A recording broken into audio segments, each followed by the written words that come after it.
well.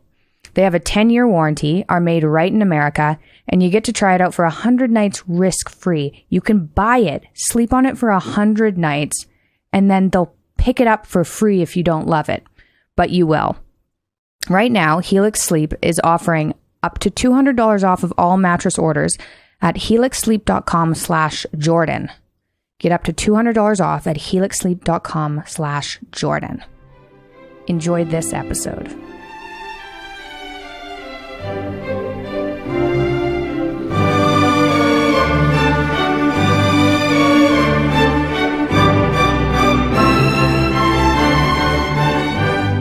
So we'll continue with our Jungian analysis of the Lion King today.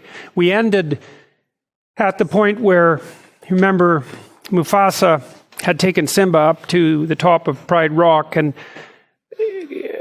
described to him the fact that his kingdom essentially constituted everything that the light touched. And you can think about that as the domain of roughly speaking, of the Great Father, with the domain of the Great Mother on the outside of that being symbolically equivalent to the underworld or to death or to nature. All of those things seem to be approximately equally true. And he forbade Simba from going to investigate what was beyond the confines of the light. And in some sense, that's exactly what a tradition does for you, because the tradition is precisely what defines the domain of the light. And to be moral from the perspective of the tradition, it's akin to playing a Piagetian game, but only adhering to the rules. You know how Piaget described the fact that when kids first master a game, they learn how to act it out, and then they learn what the rules are, and then they regard the rules in some sense as sacred. You can't go outside the rules. And then later in moral development, if they get to that stage, then they start to recognize themselves also as formulators of the rule or formulators of the game. And culture tells you don't go beyond the rules. That's the definition of morality within the box of culture, and you don't go outside of that. And so that's why Mufasa plays that particular role. And it's wise because if you go outside the domain of what you already understand, then it's dangerous out there. Clearly, it's dangerous out there. But the downside of that particular message, and this is the mythological reason why Mufasa isn't as aware as he could be of Scar. You know, his knowledge is bounded, and he's not aware enough of what lies outside of that in this realm, let's say, of death and destruction. And so Scar is able to overcome his brother. You see this sort of thing happening to people very frequently, for example, who develop post-traumatic stress disorder. And one of the things that's not as well known about post-traumatic stress disorder as might be known is, A, it happens to you if you encounter an experience that sort of blows out the axioms of your knowledge system. That's one way of looking at it. It's so unexpected that you can't account for it within the confines of the system that you're using to interpret the world. And that often happens to people when they encounter something that's truly malevolent. And that can be within them, or it can be in the form of someone else who is genuinely out to hurt them. People who develop PTSD are often, but not always, somewhat naive, and they're not aware of the full catastrophe of the world. That might be one way of looking at it. And then they encounter someone who's truly out to hurt them.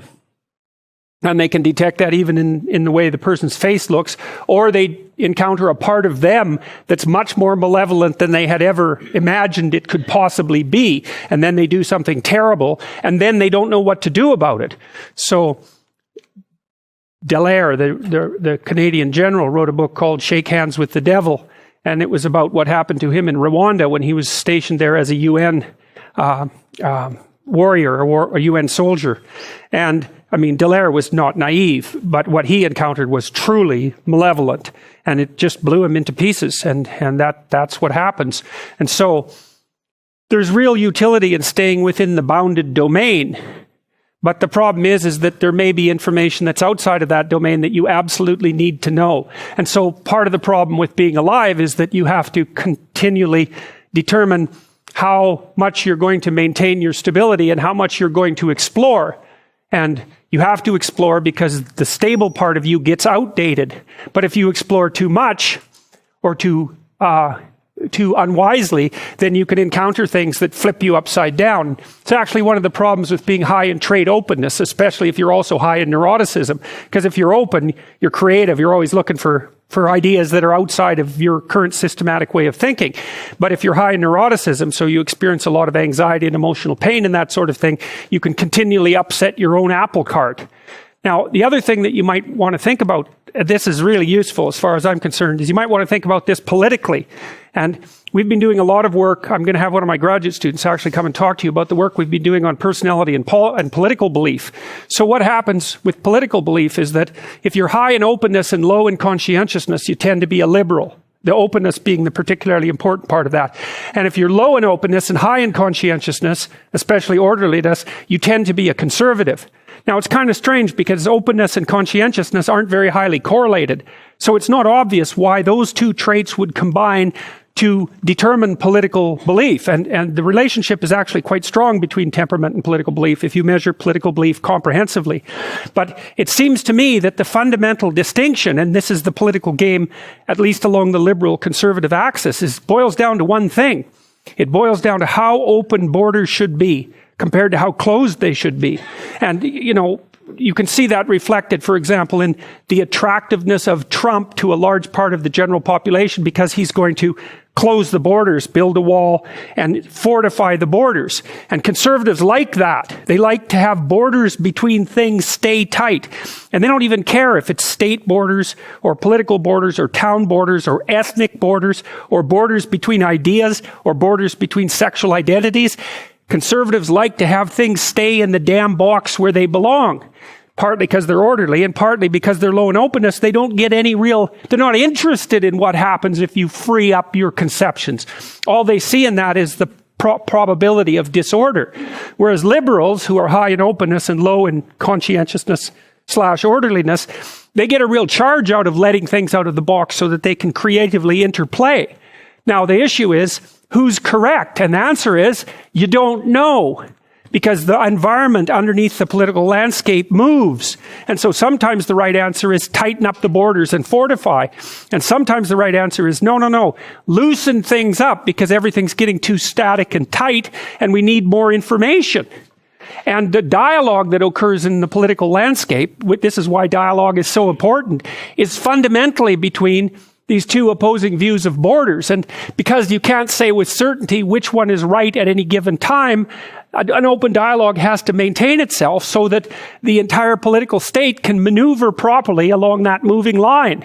It's absolutely crucial. It's really, really, really useful to know that people vote their damn temperament. It gives you more of an understanding, at least in principle, of those who sit on the other side of you on the political fence. And there's been recent newspaper articles, quite interesting. I tweeted a couple of them about this company in UK called Cambridge Analytics, and they're using the damn Big Five. They can extract out Big Five information from your Facebook likes. They've got a model of every single person in the United States Big Five personality, and they help Trump craft political messages right down to the level of apartment buildings to appeal to people based on their Big Five temperament. And that's all recent work. And so one of the things that's very interesting is we are teaching computers to understand us so fast you can't believe it. And we really do risk walking into an electronic world where you will only see what you want to see. I mean, obviously the marketers are trying to do that as fast as possible, right? They only want to send you ads that you're going to be interested in because it's expensive and foolish to send you anything that will annoy you or that you'll ignore. And so the marketers are trying like mad to map who you are, even by watching your eyes. They're trying to figure out who you are so they can send you the right information. But the danger is that that'll happen, say, in the domain of news and broader information, increasing this tendency for people to be siloed in their exposure to the external world. It's sort of like each of us is becoming a micro celebrity surrounded by electronic sycophants who do nothing but tell us exactly what we want to hear. It's a real problem. Karl Popper, a famous philosopher of science, said that one of the things that you should do, and this is akin to the Piagetian view, is you should always look for information that contradicts your current viewpoint. Now that's painful, right? Because who wants their axioms contradicted? It can take you apart. But it's the only way that you can ensure that you're learning at the same time that you're maintaining your stability. And that's another reason why it's really necessary to engage in dialogue with people that you do not agree with, because they're the ones who will tell you things that you don't know. It's of crucial importance in the maintenance of your own stability. The worst thing that can happen to a person, because there's many horrible things that can happen to a person. But one of the worst things that can happen is that you find yourself in a situation where no one is offering you corrective feedback anymore, because you rely on the corrective feedback provided by other people to keep yourself sane, to keep moving in the ever-changing environment. And if you cut yourself off from that feedback, then you end up static and shrinking. It's really not good. You get less and less competent, you get less and less confident, and the threats outside of you loom larger and larger. So that's all to do with the domain outside the light.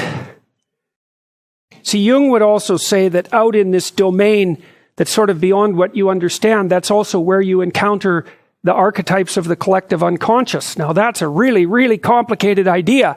But what he means by that is that if you're put outside the domain of your competence, you're going to start to use fantasy to organize your world. So I can give you an example of that. So I presume most of you are old enough to have a conscious memory of when the Twin Towers came crashing down. And so everybody in the days after that was wandering around like they were in a daze. And the reason they were in a daze is because, it wasn't exactly clear what fell, right? There was the physical towers fell, but that was only a tiny bit of the problem, because those physical towers were embedded in a network of meaning, like a very, very sophisticated network of meaning, but also a political network and an economic network and a military network, and like they're nodes inside a very complex system. And so when they come crashing down, you don't know what's come crashing down, right? So you're out there in the unknown and wondering what's going on and wandering around in a daze, which is exactly what happened to people. And then what Bush did, George W., was immediately turn that into a good versus evil drama instantly. And that's an archetypal idea. So that's when he came up with the idea of the axis of evil. I think that was Iran, North Korea, and I don't remember the other one at the moment. But he immediately turned the political landscape into a good versus evil drama. And he said to everyone in the world that they were either with him or against him, fundamentally. And that was part of the retreating into a more protected landscape. That's one of the ways that human beings deal with the encounter with a traumatic threat. And so the reason you meet the unconscious and even the collective unconscious on the border of your knowledge is because when you hit the border of your knowledge, you start to use fantasy in order to bring the newest form of order out of the unknown so that you can start to make sense out of it. And that's what artists always do. That's what they do. And so from the Jungian perspective, people who are engaged in creative art are the ones who are on the perimeter of knowledge structures. And so what they're doing is taking the absolute unknown, which would be, in Rumsfeld's terms, the unknown unknowns, and turning them into partially known unknowns. That's what an artist does. And especially the more classical artists who deal with mythological and religious themes, which was the case for art right up until the late 20th century. They're using these mythological ideas to sort of extend the domain of human knowledge out beyond its current parameters. And so artists do that, and literary people do that, and dramatists do that, and they help us extend our knowledge. Now, that's where open people live. That's another way of thinking about it. So think about it this way. So you're in a city, and the city has parts of it that degenerate. And so you could think about that as order degenerating into chaos. And then the open people who are creative come along and they find places in the city that have degenerated, but that still have interesting potential, right? And then they move in there where it's cheap too, and they start producing art. They start producing galleries, and then the coffee shops move in, and then the thing starts to get civilized.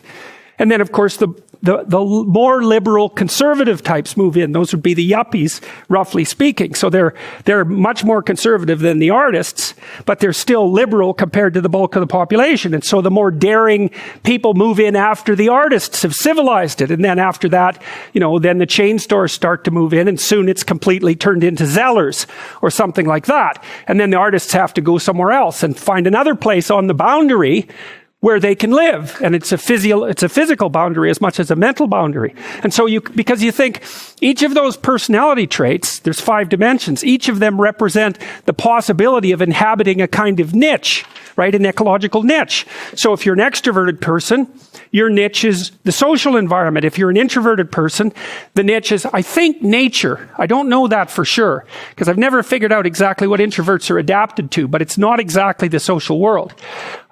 If you're agreeable, then your niche is relationships. If you're disagreeable, your niche is competition. If you're conscientious, your niche is duty and effort. And so, those niches are partly social because so much of our environment is social, but they're also partly natural because our social being is nested inside the natural world. And so you can think about the big 5 traits as different kinds of adaptations to different kinds of niches. And that's the niche that the open people, the open exploratory types occupy.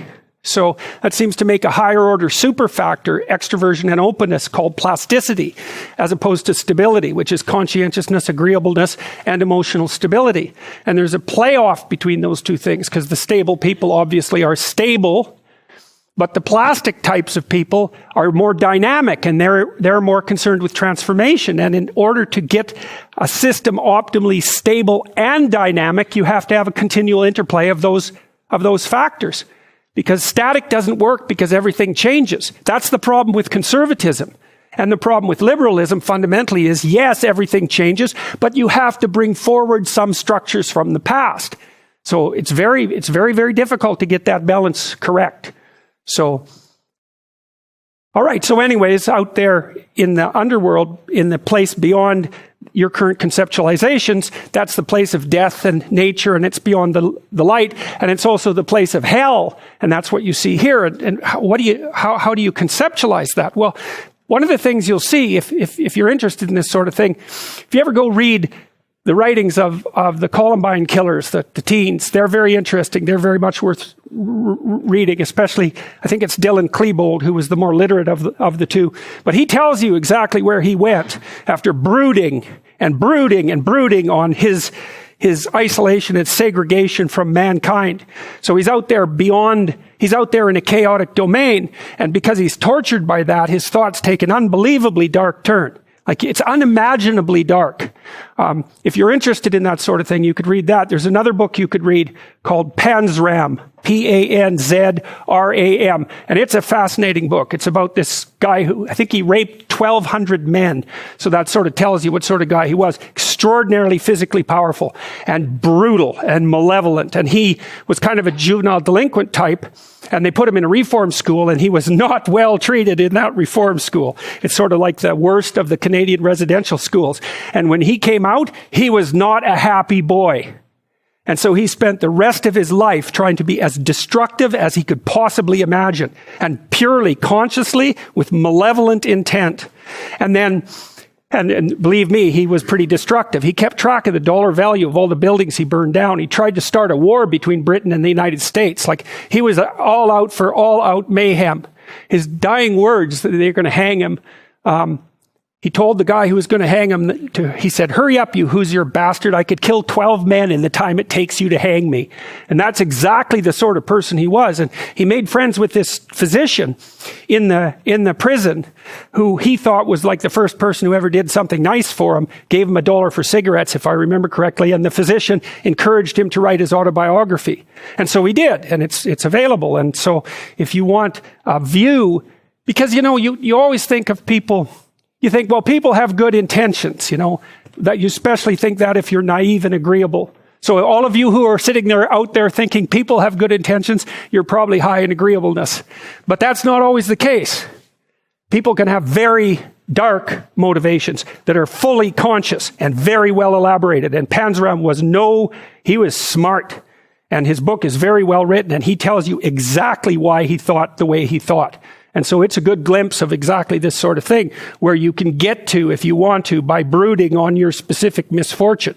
And his basic credo was that human beings were so reprehensible that they should just be eliminated.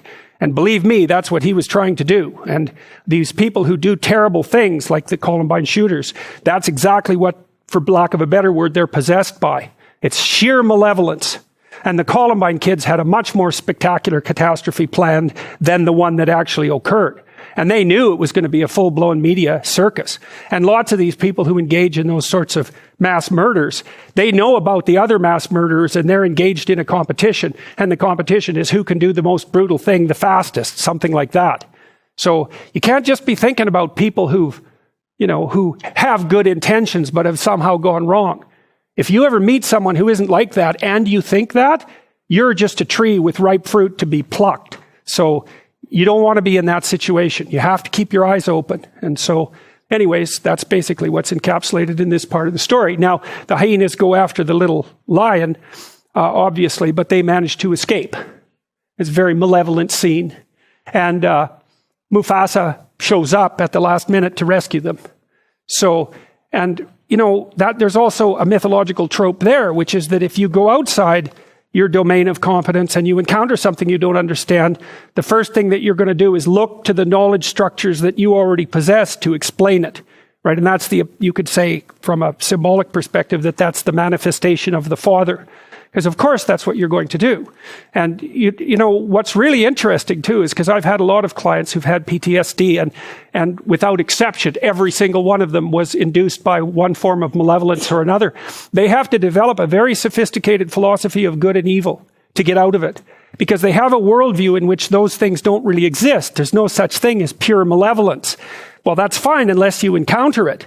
And then as soon as you encounter it, you won't know what to do.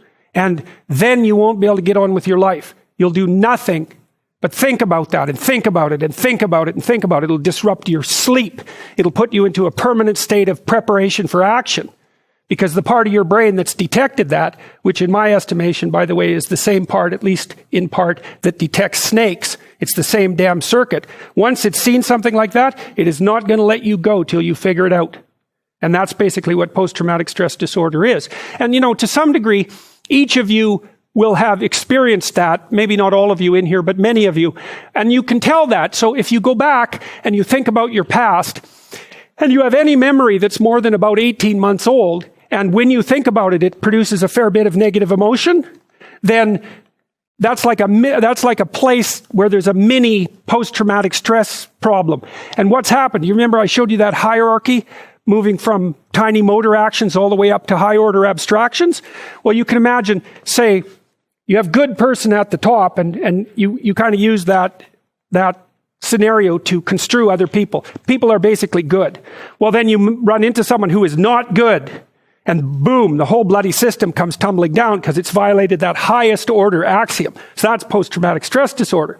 If something has violated an axiom that's more differentiated, closer to the actual motor output, not quite so high in the abstraction chain, then all it does is wipe out that part of the structure. It doesn't wipe out the whole thing. And you can tell if you have holes in your perceptual value structure by checking to see if you have memories that are still alive in a negative way that are old enough so that they should have been incorporated into your personality.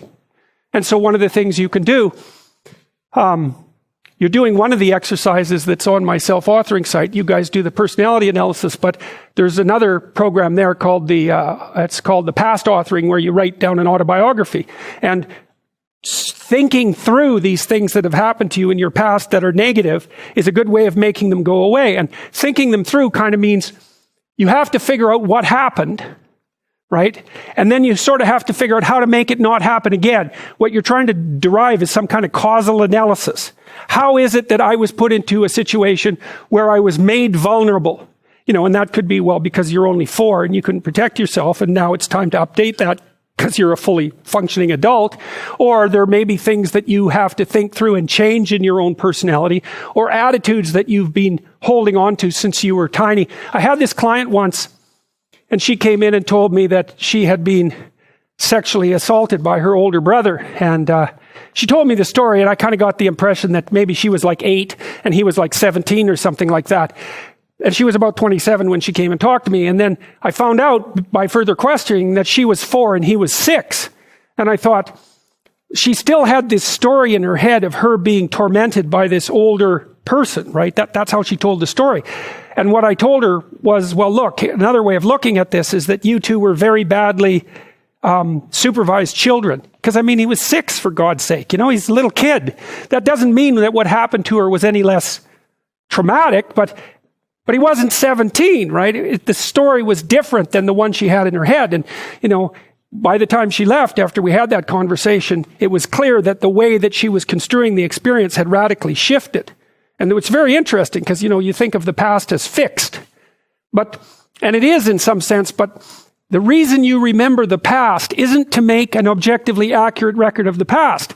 It's so that you can use the information in the past to prepare you for the future. And your mind won't leave you alone unless that has happened. So if you've encountered something that's negative and you don't know why and you don't know what to do about it if that happens again in the future, then that will stay with you. And I think one of the things it does too is it increases your overall physiological load. There's actually physiologists who've been talking about this. I can't remember the damn phrase, but you can imagine that your mind is doing something like this all the time. It's got a record in some sense of your autobiographical experiences.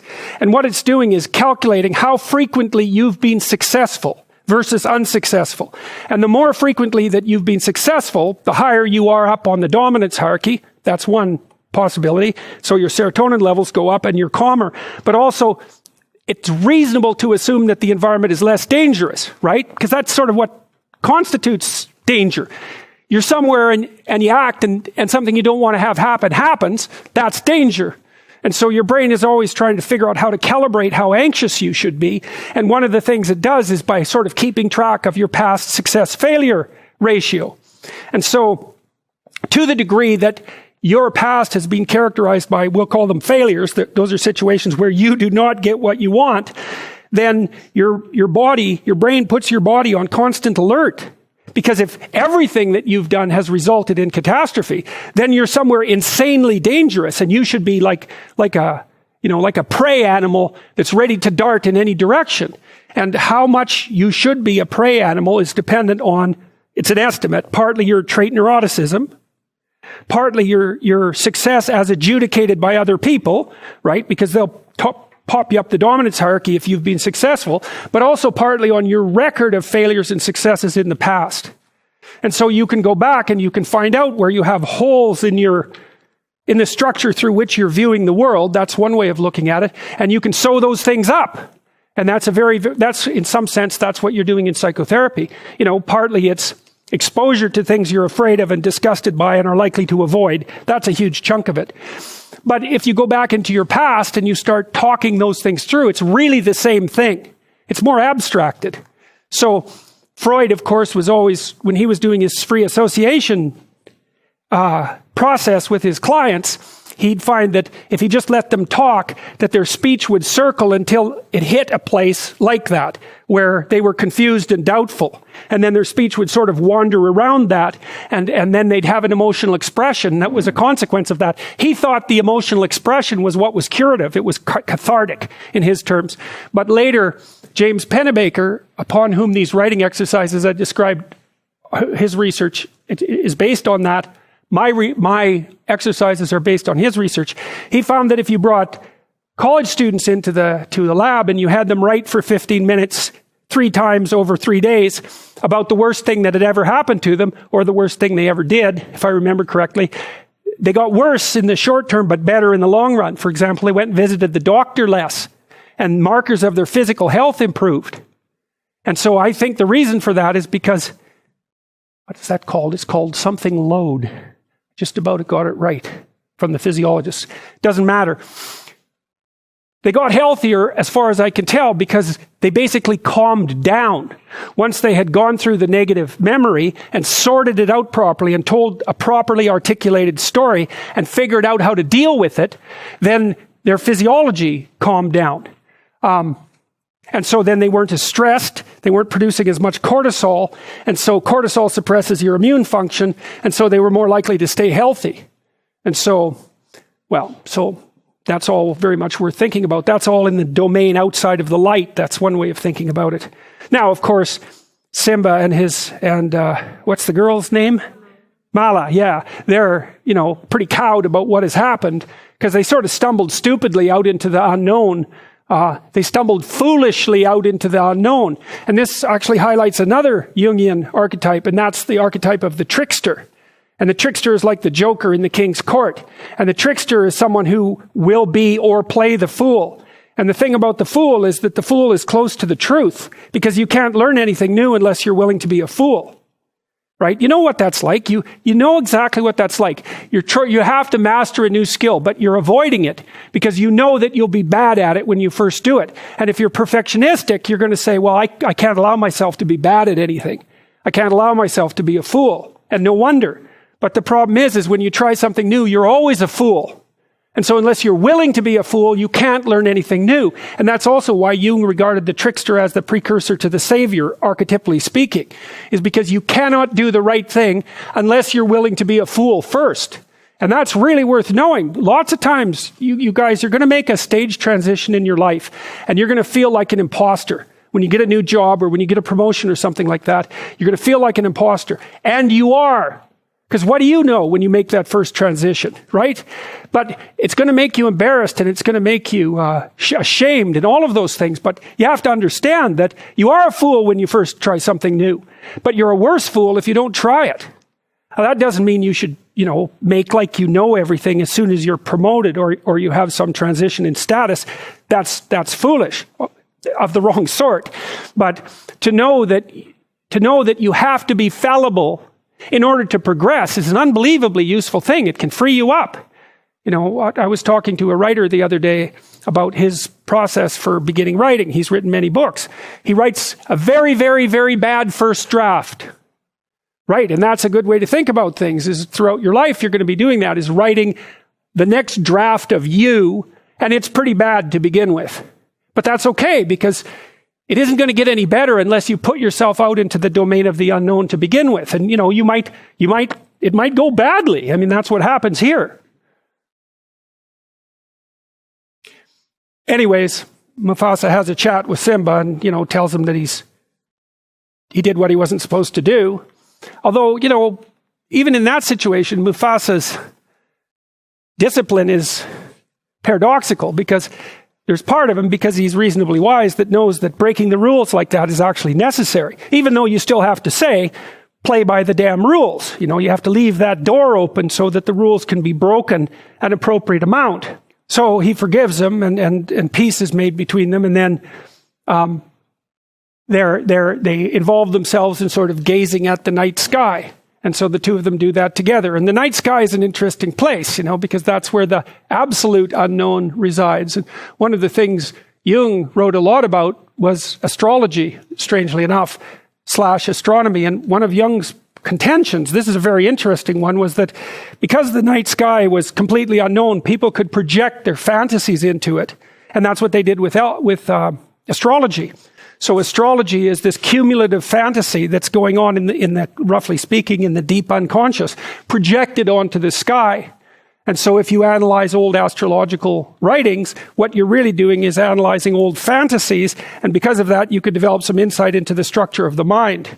And so he did the same thing with alchemy in his later writings, which are very, very difficult to understand, but extremely worthwhile.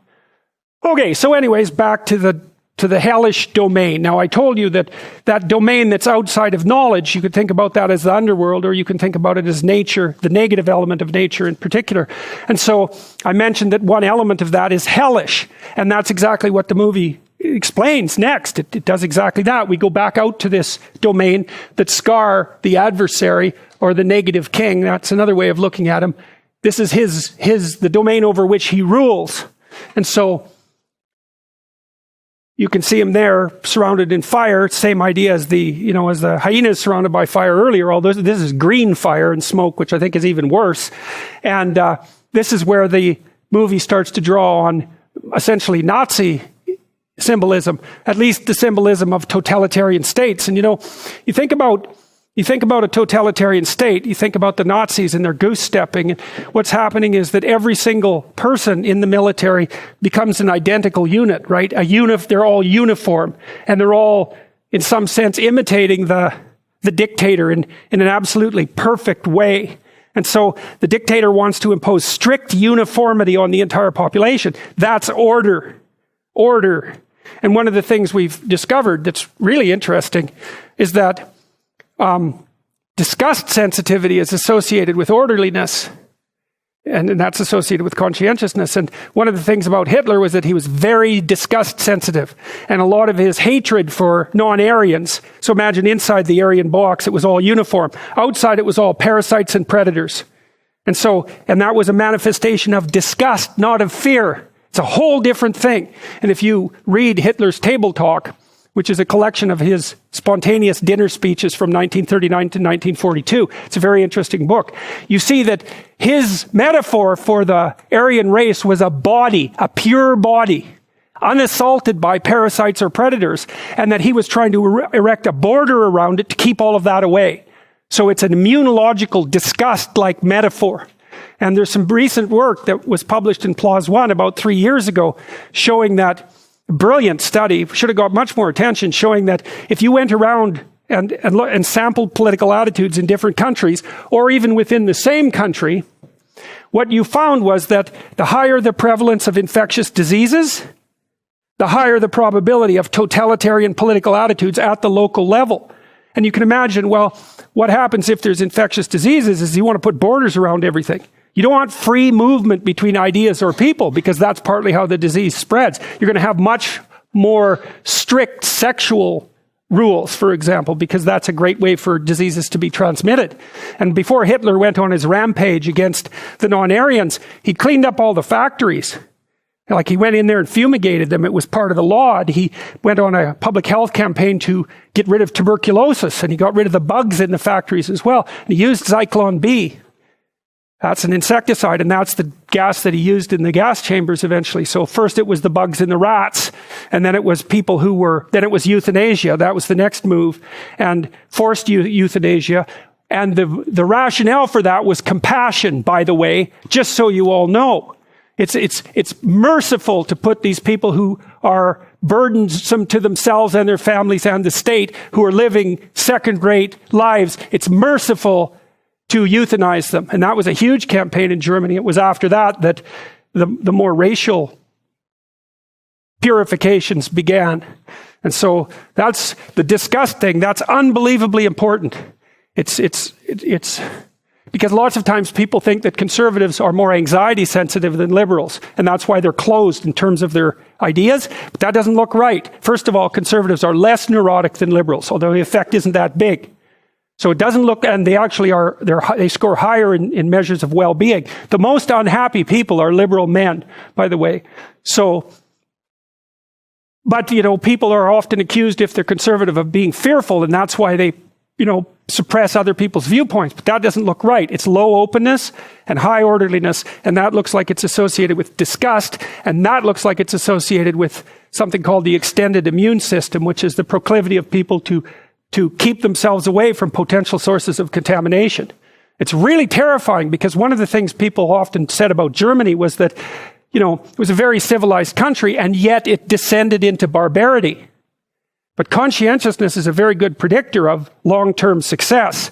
And so you could say, well, conscientious societies are more civilized, but they're also more orderly, and that makes them more disgust sensitive. And so what it might have easily been in Germany was that it was an excess of civilization rather than its lack that produced exactly these consequences. And that's a far more frightening proposition, and one that's, I believe, much more likely to be true. Hitler bathed 4 times a day. And he was also an admirer of willpower, so he could stand like this for 8 hours in the back of a car. And the thing about conscientious people is they're very willpower oriented. And so if you're unfortunate enough to be sick chronically in the house of someone who's conscientious, especially if it's a mental illness, you're more likely to relapse, because the conscientious person is going to be judgmental, and they're going to say to you, if you're schizophrenic, they're going to say, well, if you just organize yourself and get up in the morning and try a little harder, you could overcome this. Which is, of course, true, except you can't, because you're schizophrenic. And so the pressure put on you by the anger and the contempt is going to increase the probability that you'll relapse.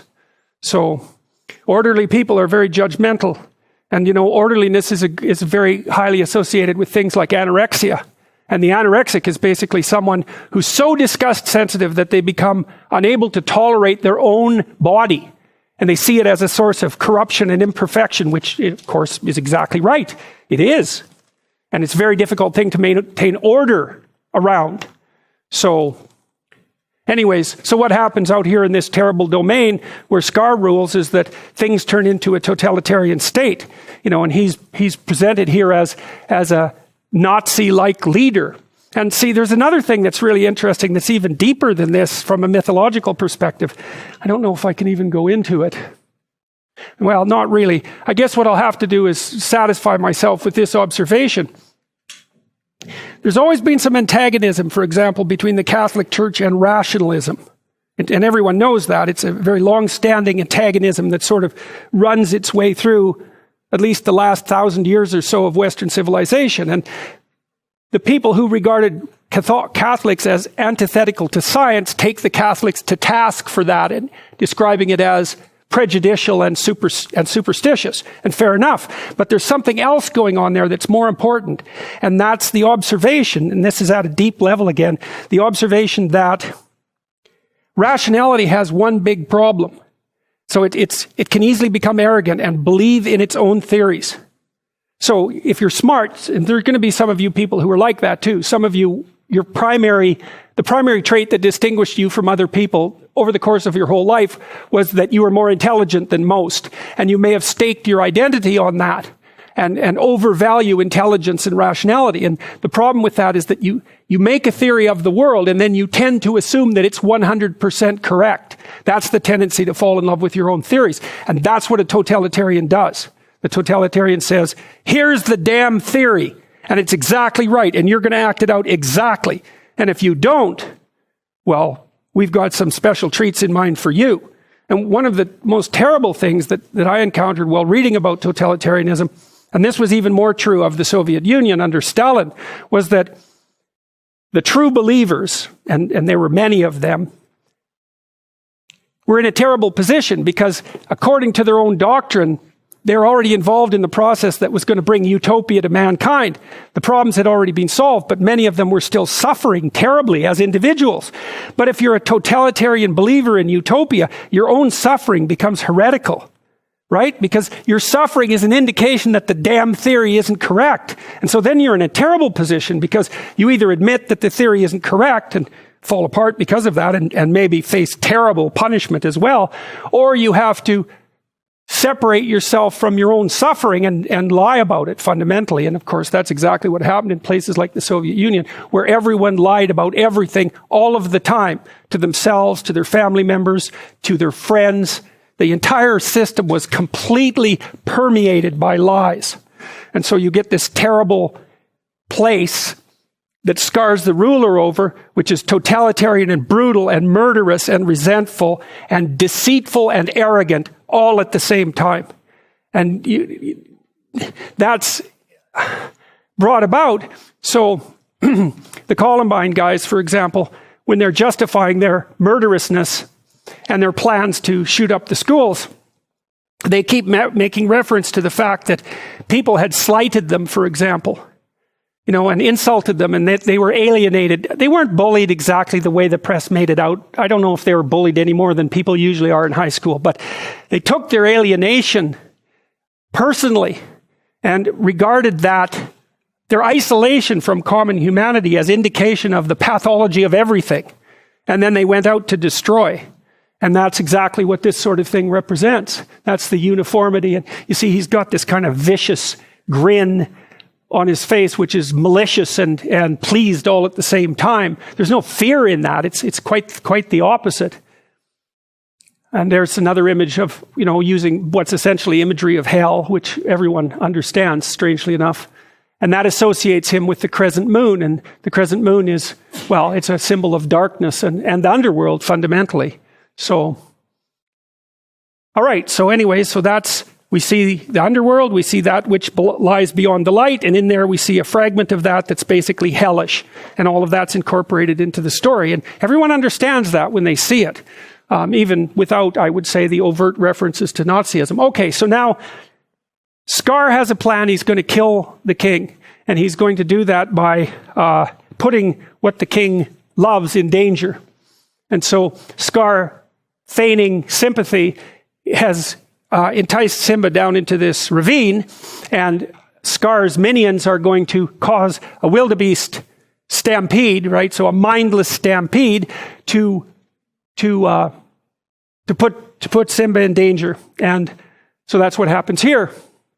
The wildebeest start to march into the ravine, and everyone is making a... Scar tells Mufasa that Simba is down in that ravine and entices him down there. And so they're all off running to see if they can save Simba. And then you see Mufasa running in front of the wildebeest herd, trying to find his son and trying to stay ahead of them, the mad mob that's put his son in danger. And so he tries to escape, climbing up the butte, which is almost a sheer cliff. And when he gets to the top, his brother is waiting for him there, and he asks him to pull him up. And Scar basically, before he kills him, indicates that he's betraying him and puts his claws into Mufasa's paws and throws him off the cliff. And so that's that. And it's a sad part of the story. It's a hard part that's very hard on kids because the father has died, and it's a rare kid who won't cry about that scene in particular, where you see Simba very upset and his father dying. Now, this is a hard part of the story to interpret. And I don't know if it's because of my lack of ability to interpret or because the story takes a weird twist here, but there is this confusion in the story about whether Simba's an innocent victim who's set up for the murder of his father, or whether he actually bears some guilt for it, and he's broken some rules and so on. So he's not exactly placed in the position of innocence, but of course he's also been set up by Scar. In any case, Scar tells him that it's his fault, pure and pure, and that because of that, he's going to have to leave. He's going to have to be banished beyond the kingdom. Now, you see this motif quite frequently in hero stories, where the hero has to be raised outside of the kingdom. That happens with King Arthur, for example. And it happens with Harry Potter, right? Because Harry Potter is raised by muggles instead of being inside the magic kingdom. So it's a very common theme. And partly what it means is that it means two things. One is that you do grow up alienated from your culture to some degree. There's no way around that, because the culture doesn't match you perfectly. And it doesn't work for you perfectly. And it's old and it's kind of corrupt. And it alienates you as it's shaping you. And so you're going to develop some separation from it. And you see that in intergenerational rhetoric, where the new generation has the proclivity to blame the previous generation for everything that's wrong with the current system. And fair enough, because you do inherit everything that's wrong. Of course, you also inherit everything that's going well, which is a good thing to also notice. But the idea is that you can't help but be alienated from, let's call it the patriarchy for lack of a better word, because it's got a tyrannical element and because it's not matched well to you. So, but then there's also this other issue, which is, well, maybe you're not being successful by the values that are instantiated in the current system. And you might say, well, that's because the system is set up in an unfair manner. And fair enough. But it's also possibly because you're just not very good at acting out those values, right? So part of the reason you get alienated from your culture is because the culture is corrupt. But another part of the reason is you're just not doing as well as you could be. You're not playing by even your own rules properly. And so you get alienated and you're unsuccessful because of your own inadequacies. And so the movie plays both of those. It's obviously Simba is set up, but there is an intimation that he's not entirely blameless as well. Anyways, he's very broken up about this, and no wonder. It's also partly a story of the emergence of adolescence, because, when you're a child and you're ensconced right inside the familial framework, then you sort of exist within that system of rules, like you would under the Piagetian scheme. But when you become an adolescent, then there's much more of a proclivity to break free and to start breaking rules. And so that's also akin in some sense to the death of the father. And that's a necessary developmental stage. Anyway, Scar comes down into the ravine. It's all foggy now because that goes along with the sort of murkiness of death, and tells Simba that it's his fault and that he's going to have to leave. He's going to have to leave the kingdom of his father, which makes sense now. His father's dead. So how are you going to, once your father has died, how are you going to stay around in his kingdom, so to speak? So, and then Scar tries to get these hyenas to go track Simba down and kill him. So, and Zazu goes back to tell all the rest of the lions that Mufasa is dead and that Simba has disappeared. And then Scar takes over Pride Rock. And so what's happened now is the malevolent element of the king has obtained control over the state, right? And so this is the king, the wise king wasn't paying enough attention. That's one way of looking at it. And so the malevolent part of the state has now got control. This is a very, very old idea.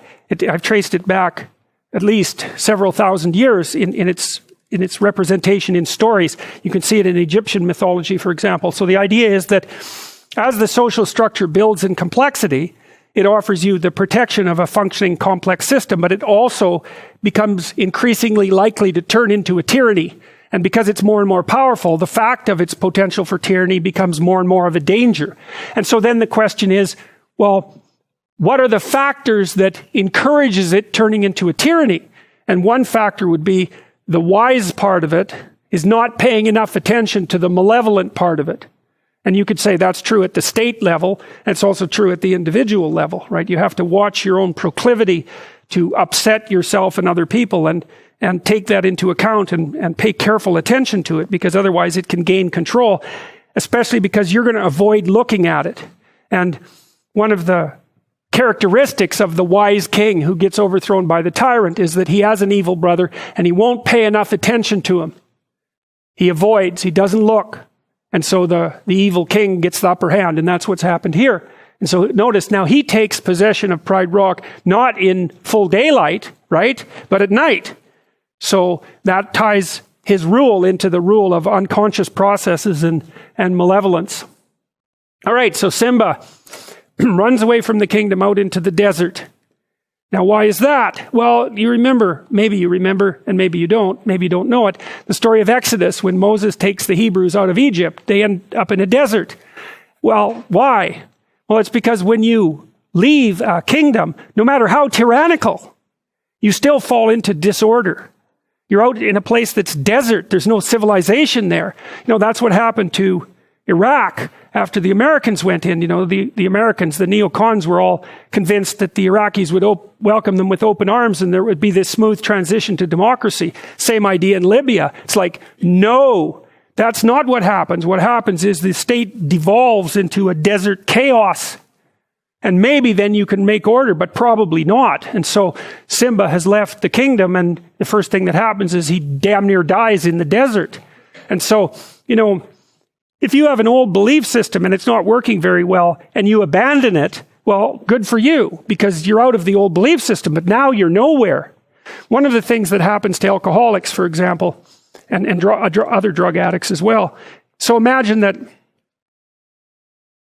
you're trying to stop drinking. All right, fine.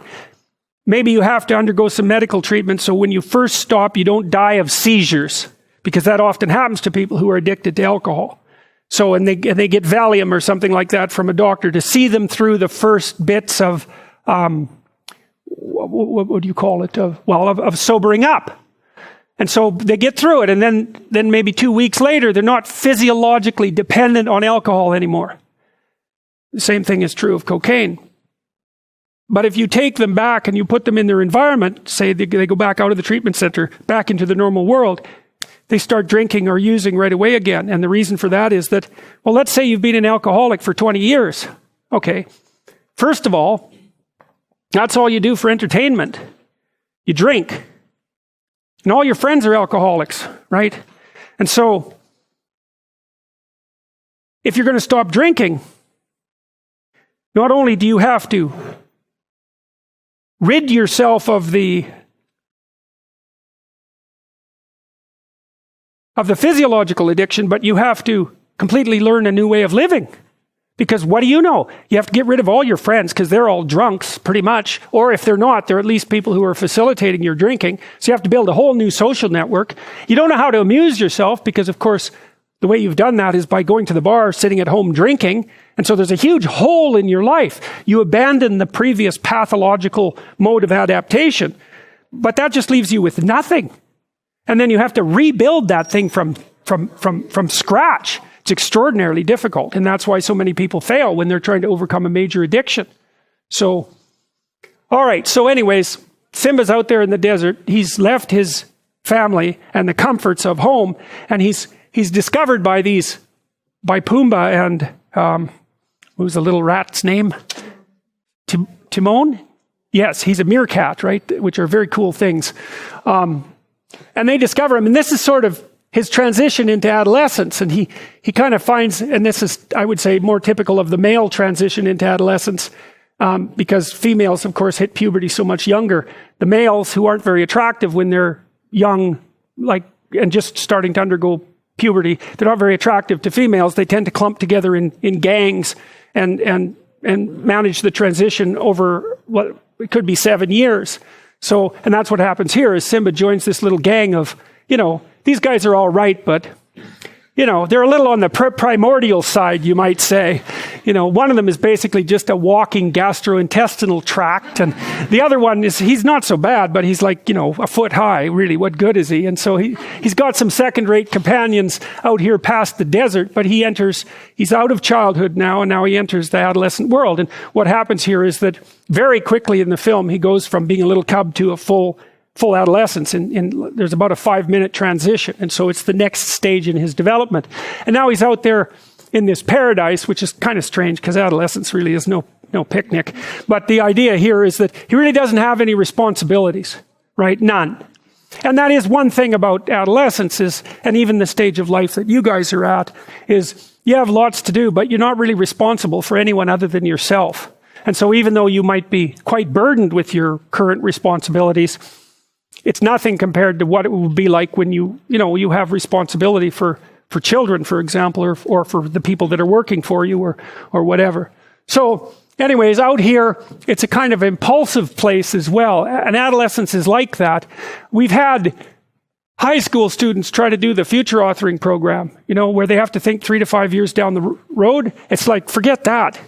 They just can't do it. And I've watched them. And what happens is you immediately become aware of just how little high school students know when they're like 15 or 16. 3 to 5 years, forget it. They don't have the world knowledge to project themselves out that far in the future, not even close. And so we've built a high school version that helps them design a better future 3 to 6 months down the road. And even that's really pushing it. But, adolescents are more impulsive and they live more for the moment. And,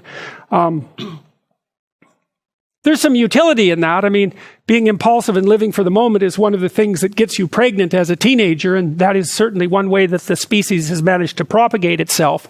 And so positive emotion and impulsivity are very tightly linked. And so he's out there in this adolescent delusional fantasy. That might be one way of thinking about it. But more importantly, he's out there where he's in a domain now where the impulses of the moment basically take precedence.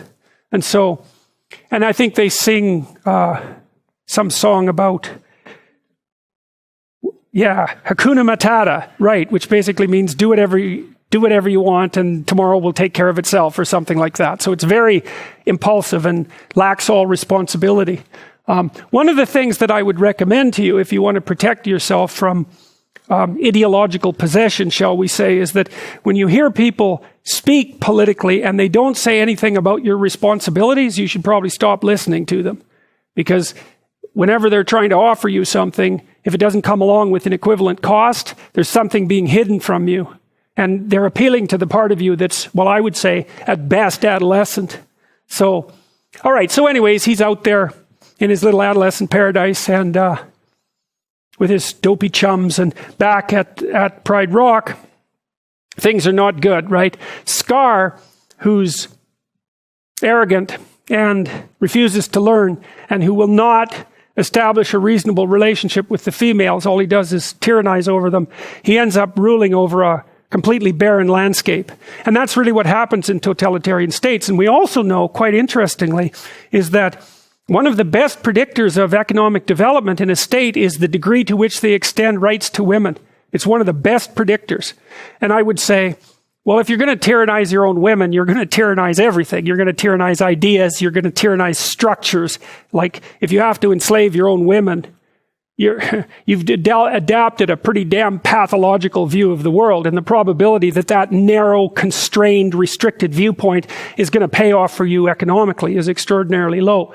So anyways, Scar, it's like what happened in the Soviet Union. You know, part of the reason it collapsed by 1989 is that it just could not move any farther. It was like this really complicated motor that was worn completely out, that no one had ever taken care of, and it just ground to a halt.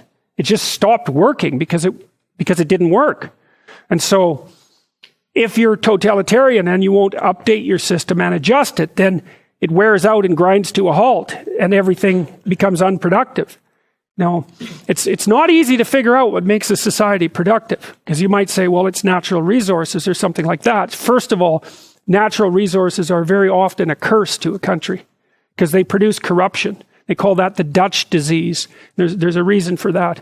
You can look it up. But natural resources in and of themselves are by no means sufficient to guarantee the well-being of a country. Japan has virtually no natural resources at all, and it's really rich. And one of the prime natural resources actually seems, maybe there's two. One is honesty, another is trust. And if you can set up a society where people are roughly honest, which means they do what they say they're going to do, and where the default bargaining position on both sides is trust, then the probability that that culture will become wealthy is very, very high. So, and a functional legal system is also a natural resource of tremendous, tremendous value. You know, it's partly why people in China, for example, wealthy people in China are dumping their money into the real estate market in North America like mad, because one of the things you do know if you buy real estate in North America is you actually own it. It's still going to be yours 20 years in the future, or 30 years in the future. There's no doubt about that. And so that fact of ownership is embedded in the functioning legal system. And that's what gives those sorts of properties crazy value. You know, much to the problematic situation for all of you people who are, at some point, most of you are going to try to buy property in Toronto, and that's really going to be entertaining. So now look, the other thing about Scar is he's got the little bird locked up, right? That's the vision of the king. Well, he doesn't want to know anything. He already knows everything. So why does he need this stupid bird flying around telling him what's going on? The last thing he wants to know is what's going on. Yeah. Stalin, I mean, God, you gave that guy bad news or good news, he was going to have you killed. It kept the bad news to a minimum.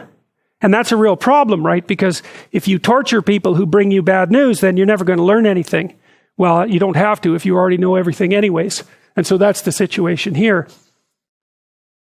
Well, his little minions, the hyenas, are getting pretty unhappy because they haven't had anything to eat. And the reason for that is they've just stripped the landscape bare, right? I mean, and I read at the demise of the Soviet Union that something like 10 to 15% of the entire landmass of the Soviet Union had been rendered permanently uninhabitable by industrial pollution. So, you know, and that, I don't remember if that included Chernobyl, you know, where that terrible nuclear accident took place, but there were massive domains of devastation in those countries that, you know, will take hundreds of years to fix. So anyways, when Scar rules, everyone starves. That's a good way of thinking about it, or everyone dies, but that's okay because that's really what he's after anyway, so that works out quite nicely. Now back out here in paradise, I mean, look at him. How pathetic can you get? Look at the expression on that creature's face. You know, he's sated like someone who's just eaten a gallon of ice cream, and he's got this pathetic, self-satisfied, naive, clueless, unconscious grin on his face, which the animators did a very nice job of capturing. Like, that's a complicated expression, and you just want to slap him. And that's exactly what should happen, and that's exactly what does happen.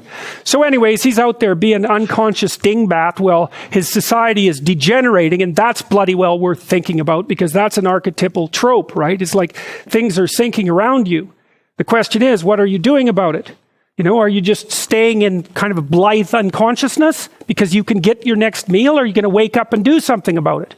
Well, that's the call of the self. So now we go back to Rafiki here, and he knows what's going on in the kingdom. He's a symbol of the self. And he also has some inkling that Simba is still alive. So the son of the king is still alive, despite the fact that the land has become ruled by a tyrant and the son is absent. He's still around somehow. And so from the Jungian perspective, there isn't much distinction between the self and the child. The self is the sum total of all possibility, and the child is possibility itself. And so let's say you've become an adolescent and you're all cynical, right? And everything's falling apart around you, which is the typical state of human beings, right? Because adolescents are cynical, generally speaking, and everything's falling apart around them, generally speaking. And so what do you have to do in order to do something about that? Well, one is you have to be drawn by the call of wisdom. And the other part is that you have to rediscover that part of yourself that's a childlike part, that's associated with the sun and associated with that early, the early exposure of Simba to the sun. You have to find that again and then trust that some childlike exploration and a bit of manifestation of faith might get you to the next place. And so that's what's happening here with the little, the baboon in the tree and the drawing. So anyways, he knows that Simba's alive now. And so he goes off to find him. And meanwhile, Simba and his dopey companions are out hunting for bugs, because he's a lion, he shouldn't be eating bugs, for crying out loud, but they're easy. And so you see this scene where Pumbaa goes after this bug, and then another lion shows up and chases him. So she's going to kill him and eat him. And, see, that's an interesting thing, because one of the things that happens, I suppose you could think about this, one of the things that happens in late adolescence is that the formation of male gangs is often broken up by the proclivity of one or more members of that gang to get involved in an individual romantic relationship. And so the idea that the female lion is the carnivore, the female is the carnivore that will devour the group, is exactly right. And so what a girl will do often if she's in a relationship with, somebody like a young man or an older adolescent, is she'll try to separate him from his dopey friends. And no wonder, why wouldn't she do that? Because he does have dopey friends, and it'd be better for him if he could get beyond them. And so anyways, they're pretty freaked out about this. And so then Simba goes out and has a fight with this lion to protect his dopey chums. And I'm sure you don't need any explanation about what that means. And they have this huge fight, and Nala, who it turns out to be, pins him. And so that goes back to the beginning of the story, where when he first encountered her, she pinned him all the time. She's an anima figure, right? And now what she does immediately is shame him. So he's an anima figure in part. She's an anima figure in part because she actually does shame him, right? So she's the gateway to higher consciousness. She makes him self-conscious, and rightly so. But she's also a psychological figure, because imagine that when a young man is establishing a relationship with a young woman and he's enamored of her, he's falling in love, he projects an ideal onto her, and that ideal is going to be partially fulfilled by the relationship, the degree to which is unspecified, and sometimes it'll collapse completely. But he projects an ideal onto her because otherwise he wouldn't be attracted to her, and then the ideal judges him. And so that makes him feel all self-conscious and useless, which is useful because he is useless and should feel that way. And so it's part of the impetus to growing up. So, and of course, you need necessity in order to mature you, because to mature is to take on responsibility. And you're not going to feel that impetus unless adopting the responsibility has some sort of payoff. And women tend to mate across and up dominance hierarchies, so they tend to actually like men who are useful. And so if they encounter a man who isn't useful at all, that's exactly what's going to happen. They're going to not be happy about that in the least. And no wonder. And I think the reason for that, it's an economic and a biological reason. The reason is that women are in the position of having to take care of infants primarily. And an infant is a very heavy load. And so even a woman who's extraordinarily competent is going to find herself substantially limited in her possibilities if she has an infant. And so then she's looking around for someone who'll pick up part of the load. It's perfectly reasonable. And you're not going to pick up part of the load if you're completely useless. And so it's in the woman's best interest not to have 2 children, roughly speaking. So anyway, she pins him. And then he's all resentful about it immediately, because she's calling him on his stupid friends and the fact that he's out there gallivanting impulsively in paradise when there's real problems to be solved. And so look at him, he's all resentful and useless and feeling put upon and picked upon, and you got to slap him again fundamentally. And she's just completely stunned by that. It's like, and tells him, where's the Simba I used to know, right? He's a little doubtful about the whole situation there. The animators do a very nice job of this part of the movie, because one of the things you see is that his eyebrows are always pointing up in the middle, whereas his father's eyebrows were pointing down in the middle. And so that's the difference between this, which is sort of like things are happening to me, and this, which is more like I'm imposing my will on things. And that's an immature face, and the animators capture that brilliantly. So here's where she shames him again. She tells him how much she liked him when he was little, and a potential king, and how hurt she is that he's this useless, wide-eyed, naive, impulsive, pleasure-seeking adolescent. And she tells him that she missed him, and God only knows why, because look at him again. It's like completely appalling creature. And this is when Pumbaa and Timon sing that song about the fact that their friend's doomed because this girl's got him. And then they switch into another archetypal scene, and so they're falling in love here. And so the paradisal imagery is really highlighted in the movie, and so they go off and have this like romp, self-reflective romp through this new paradise, and they wrestle around and play, and then he pins her more or less, and she licks him. That's not so good. And this is one of the most brilliant shots, I think, that the animators managed, because she's obviously pushing this a little bit farther than he knows what to do with. And so they're wrestling, and she licks him, and then she lays down and makes this face, which is every single class I've ever showed this to, all laugh when they see that image. And that's a good example. So Freud said that jokes were a good route into the unconscious.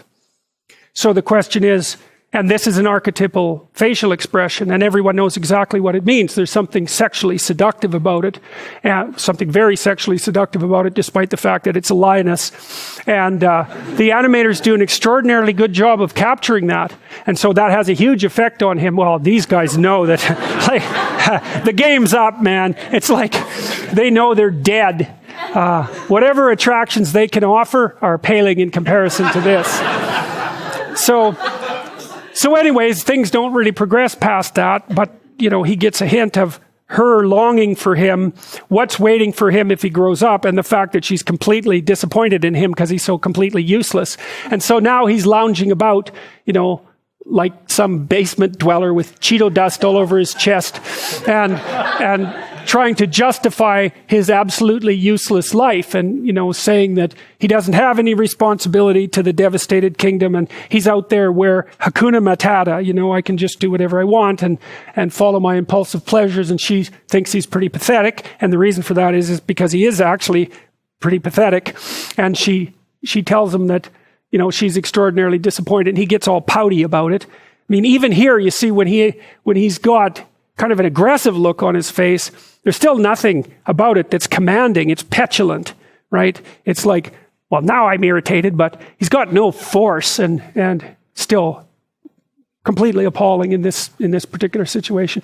So she judges him very harshly and leaves, and that makes him think. He gets all self-conscious because this female that he admires wants to have nothing to do with him. And so he's, first of all, then he thinks, well, maybe I'll just hate all women, which is, pretty pathetic conclusion, but a very common one. And the next is, well, maybe there's actually something wrong with him, right? Which is a very painful bit of self-reflection. So he notes that there's something wrong with him, and then he calls out to his father and says, look, you said you were always going to be here for me, and you're not. And so what's happening is that he's become aware of the insufficiency of his current adolescent value structure, and he wants something beyond it, which would be associated with identification with the father.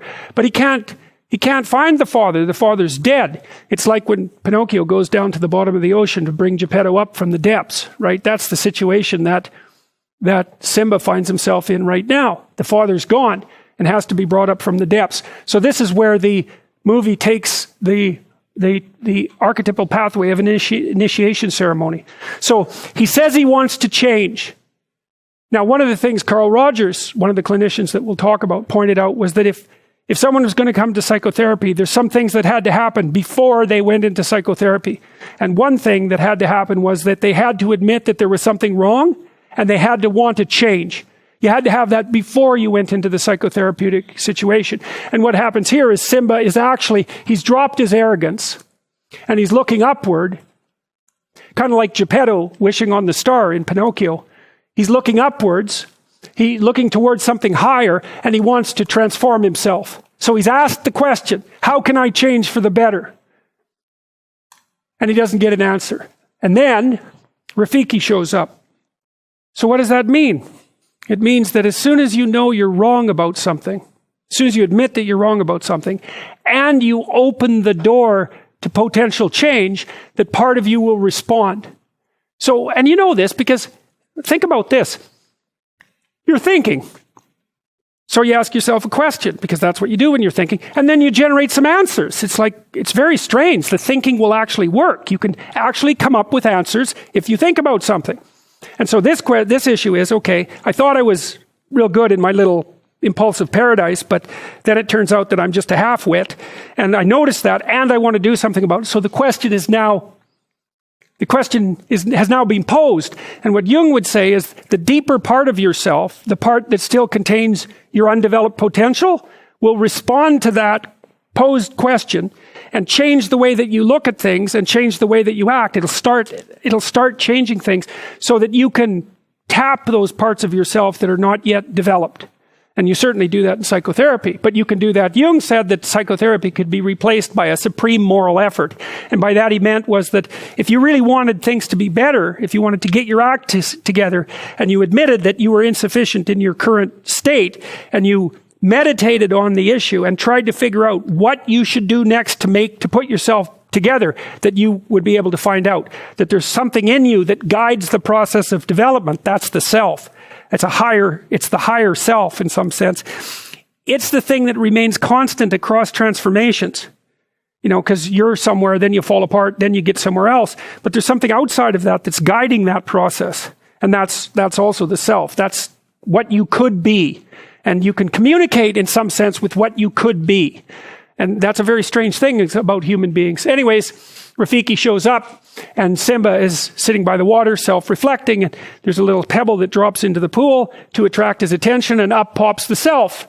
And Rafiki's a trickster. He tells him weird jokes, and he hits him with a stick a bunch of times, thank God, because someone really needs to. And he makes some stupid jokes about bananas and kind of entices Simba into following him, right? He lets him know that he has a secret, and he entices Simba into following him. And so Simba's all of a sudden become interested in something.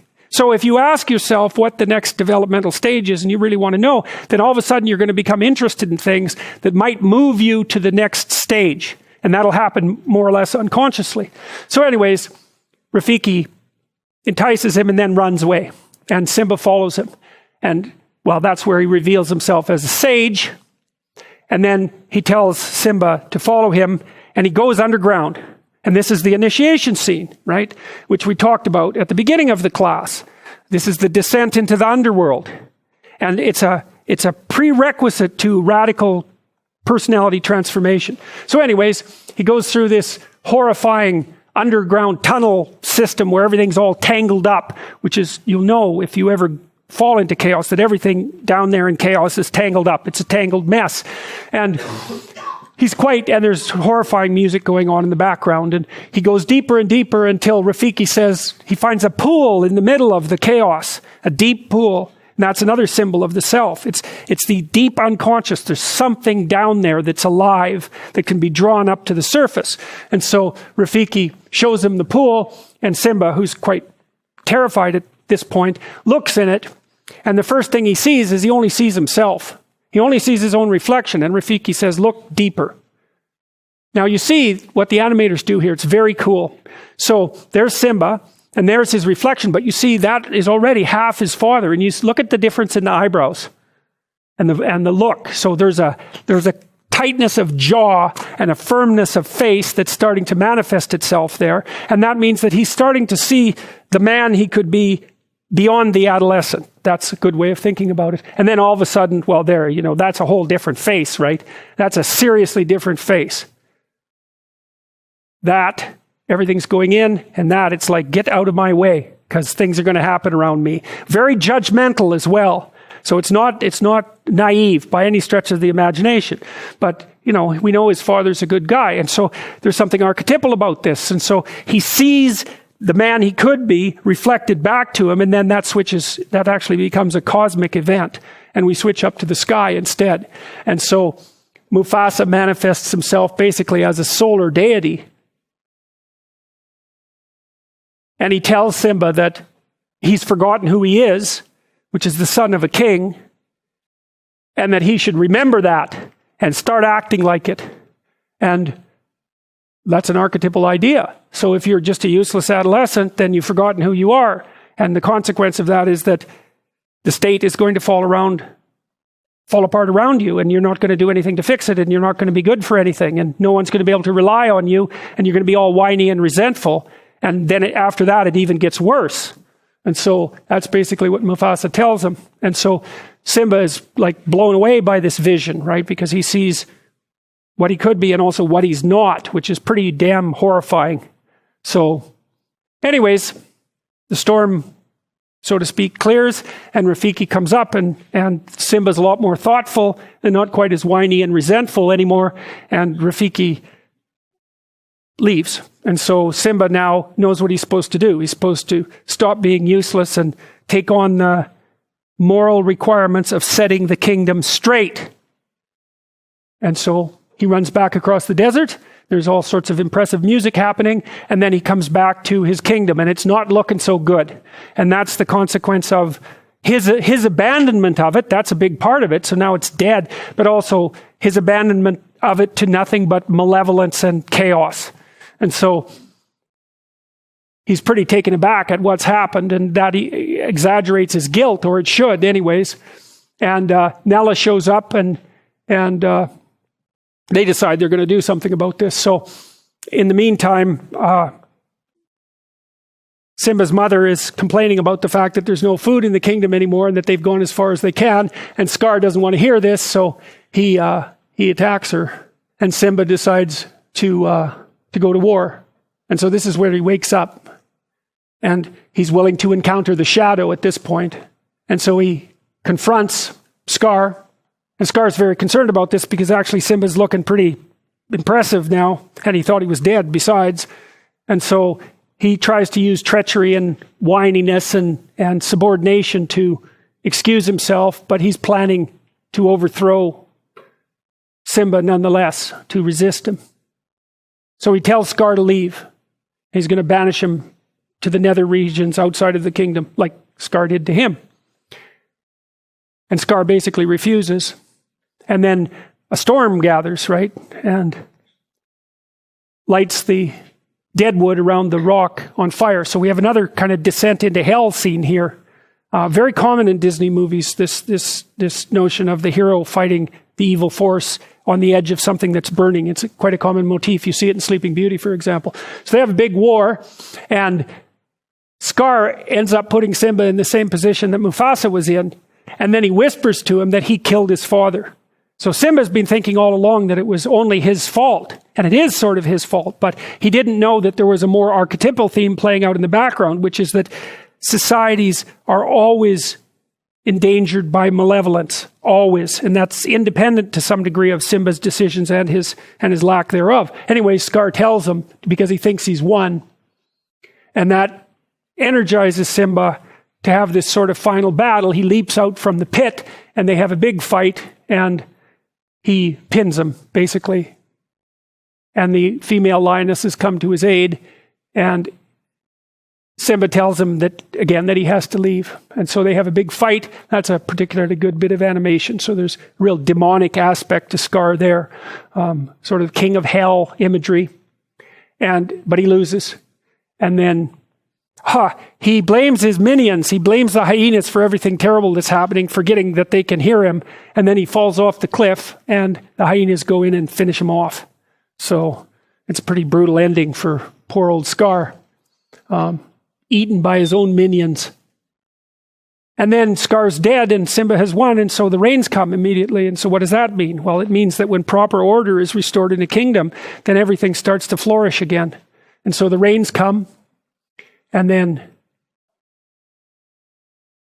while it's raining, Simba climbs up to the top of the rock, and now he's completely mature, right? The pathetic facial expression disappears entirely, and he straightens himself up because now he's full of serotonin after having defeated good old Scar, and all the lionesses are roaring, and he climbs up Pride Rock, and they roar at him, which is good. They're tough, and he's tough, and they're showing their teeth. It's not a society of naive and harmless creatures. It's something that's got some bite.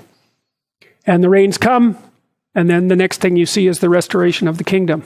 And so basically what that means is that if the individual is willing to confront their own shadow and then to take on the malevolent forces that continually undermine society, then harmony can be restored and everyone can do well. And so then we have a return to the beginning, right? And so Simba and Nala are now a couple, along with Pumbaa and Timon. And they have a baby. And Rafiki shows up and does the same thing. He's going to present the baby to the sun and have all the animals bow again. And that's the end of the movie. So that's all packed into an archetypal tale. And so one of the things that Jung would point out is that you all understood this, right, while you were watching it. Because otherwise, at some level, all of these things made sense. They all cohered, and the narrative appeared to be an appropriate narrative, even when you're a little kid. Because it strikes a chord inside you, and, well, that chord, the thing that it strikes inside you, that's the archetype. Because if there wasn't something inside of you, so to speak, that this could communicate with, then it would fall on deaf ears. And it speaks to the part of you that's most particularly human. And it's a story of the development of the sovereign individual. That's the right way to think about it. It's a hero archetype. That's another way of thinking about it. And people are going to get that story one way or another. And now and then a piece of public art comes along like this that does a good job of encapsulating it. It captures everyone's imagination. And so that's why you've all seen it, and why I presume you all enjoyed it when you were kids and maybe still enjoy it now. So, well, that was actually faster than I thought it would be today. So this is what I'm going to do. Well, we've got 20 minutes. So why don't you think for a minute or two, and I'll take some questions, which I don't often do. And they can be any questions about anything we've covered in class. So take a minute and... Yes? There's a question about archetypes. It's like, I have this feeling, sometimes you watch a movie and you feel like you know the character, but it's not exactly that character. Like, what comes to mind is, Gandalf from Lord of the Rings. Like, it feels like you know that sort of wise old man, Archetype. Yeah. Yeah, well, there's not much difference between Gandalf and who's the wizard in Harry Potter? Dumbledore. They could be the same guy. It's right. And so, well, that is precisely the indication of the existence of an archetype. It's like, and a movie, one time a student asked me, well, if there are these archetypes, why don't we just tell the archetype over and over? Why do we need fiction, for example, which is like a bridge? If there's individuals here and the archetype is up here, at a high level of abstraction, fiction sort of fills the gap between them. And so what you want is a story that's archetypal so that you understand its basic structure, but you want enough variation and specificity so that it's new and interesting and also applicable to you. So you have to humanize the archetype to some degree, otherwise it's so abstract you can't relate to it. And good stories really do that. They bridge the gap, and some of them are more personal and less archetypal, but if they're completely non-archetypal, there's nothing about them that captures you. It doesn't have any force. And then if it's too archetypal, well, it gets to be too abstract and you can't relate to it. So good fiction writers and good purveyors of dramatic entertainment, we think about it as entertainment, are really good at occupying that middle position. So, yeah. And they reveal the archetype through the individual. That's one way of thinking about it. And that keeps it fresh.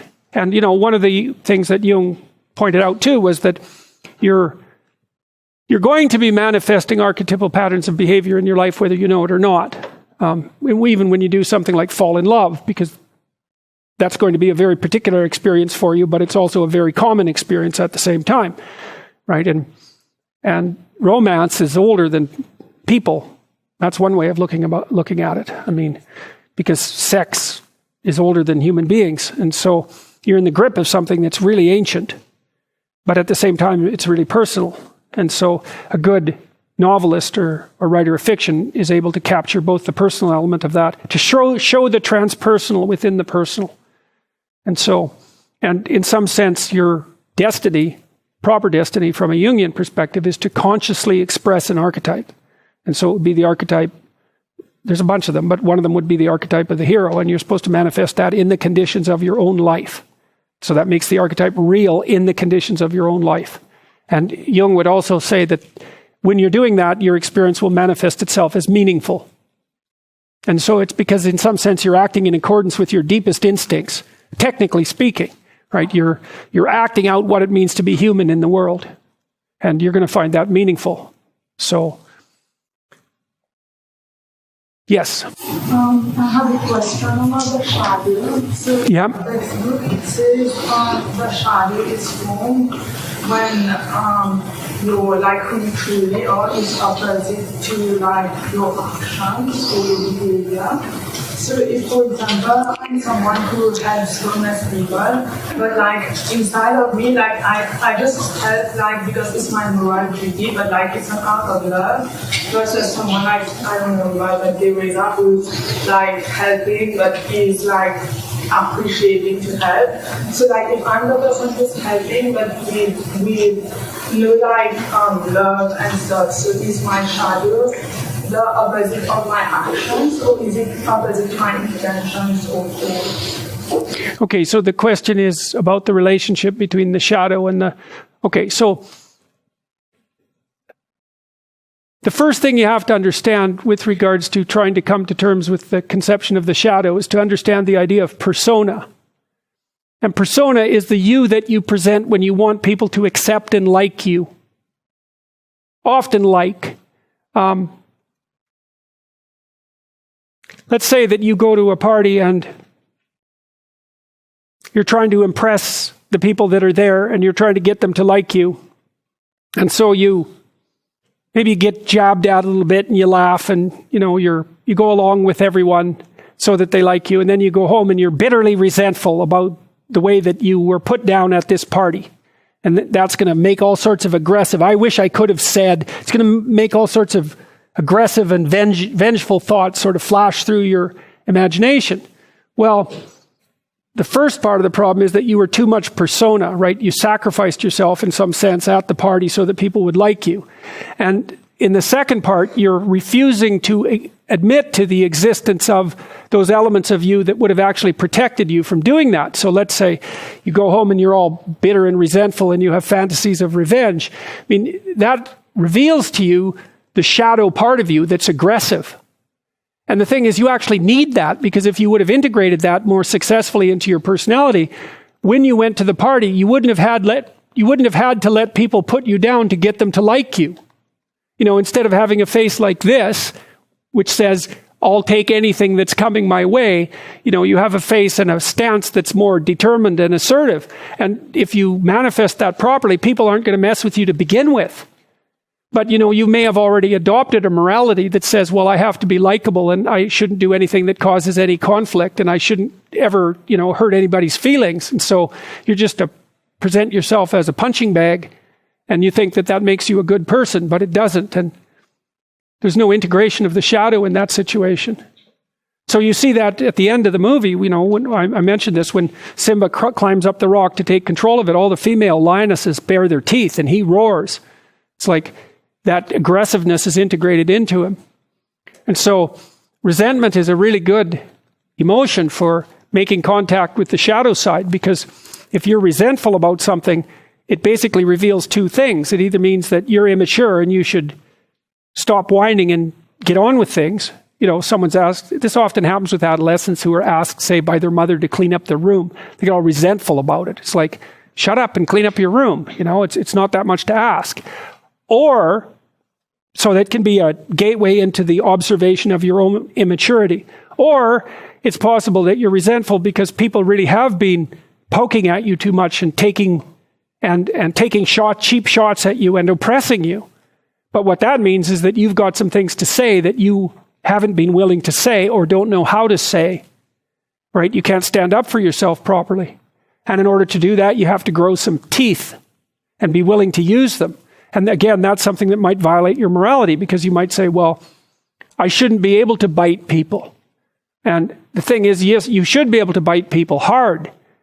And if you're able to bite them, then generally you don't have to.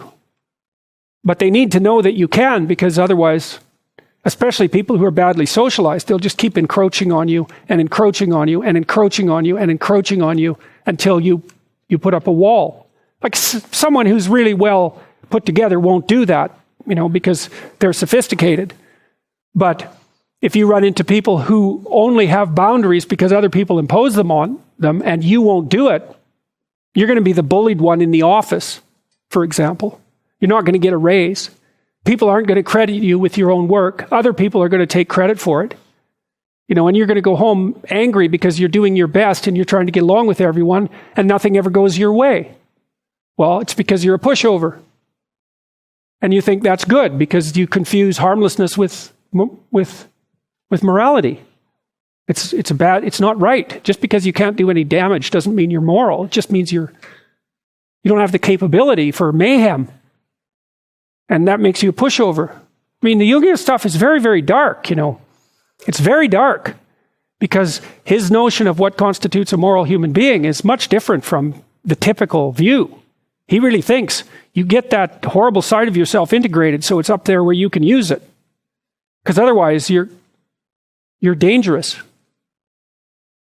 You can't say no to people and you'll go along with the crowd.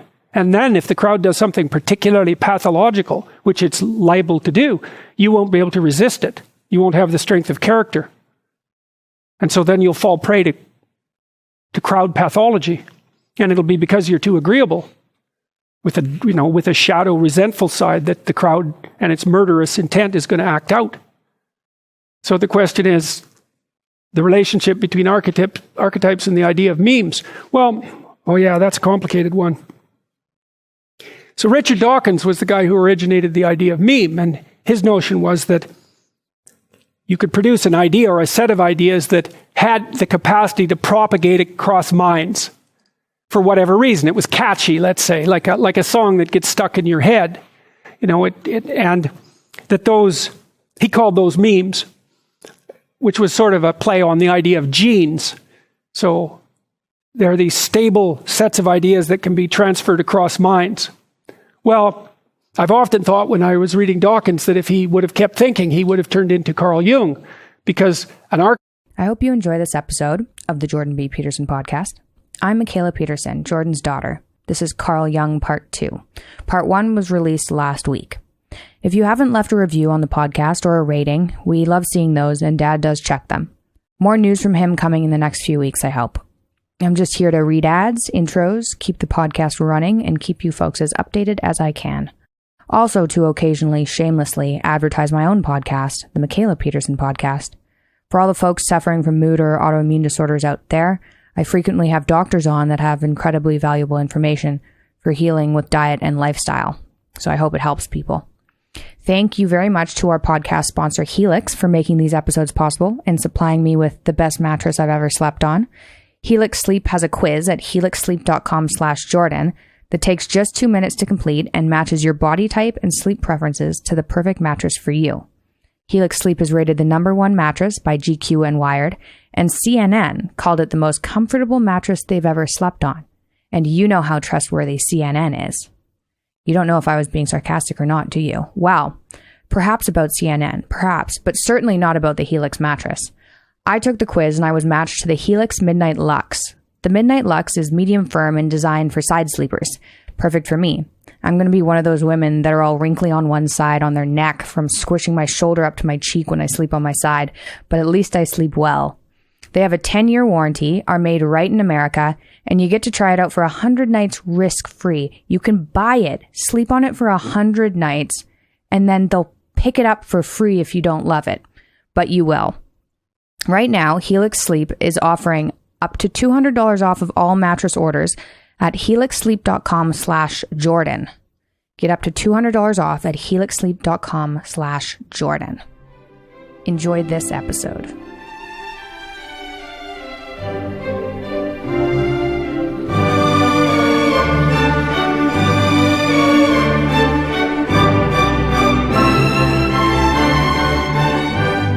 So we'll continue with our Jungian analysis of the Lion King today.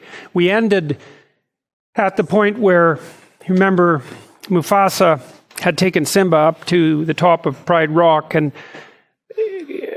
described to him the fact that his kingdom essentially constituted everything that the light touched. And you can think about that as the domain of the, roughly speaking, of the Great Father, with the domain of the Great Mother on the outside of that being symbolically equivalent to the underworld or to death or to nature. All of those things seem to be approximately equally true. And he forbade Simba from going to investigate what was beyond the confines of the light. And in some sense, that's exactly what a tradition does for you, because the tradition is precisely what defines the domain of the light. And to be moral from the perspective of the tradition, it's akin to playing a Piagetian game, but only adhering to the rules. You know how Piaget described the fact that when kids first master a game, they learn how to act it out, and then they learn what the rules are, and then they regard the rules in some sense as sacred. You can't go outside the rules. And then later in moral development, if they get to that stage, then they start to recognize themselves also as formulators of the rule or formulators of the game. And culture tells you don't go beyond the rules. That's the definition of morality within the box of culture, and you don't go outside of that. And so that's why Mufasa plays that particular role. And it's wise, because if you go outside the domain of what you already understand, then it's dangerous out there. Clearly, it's dangerous out there. But the downside of that particular message, and this is the mythological reason why Mufasa isn't as aware as he could be of Scar. You know, his knowledge is bounded, and he's not aware enough of what lies outside of that in this realm, let's say, of death and destruction. And so Scar is able to overcome his brother. You see this sort of thing happening to people very frequently, for example, who develop post-traumatic stress disorder. And one of the things that's not as well known about post-traumatic stress disorder as might be known is, A, it happens to you if you encounter an experience that sort of blows out the axioms of your knowledge system. That's one way of looking at it. It's so unexpected that you can't account for it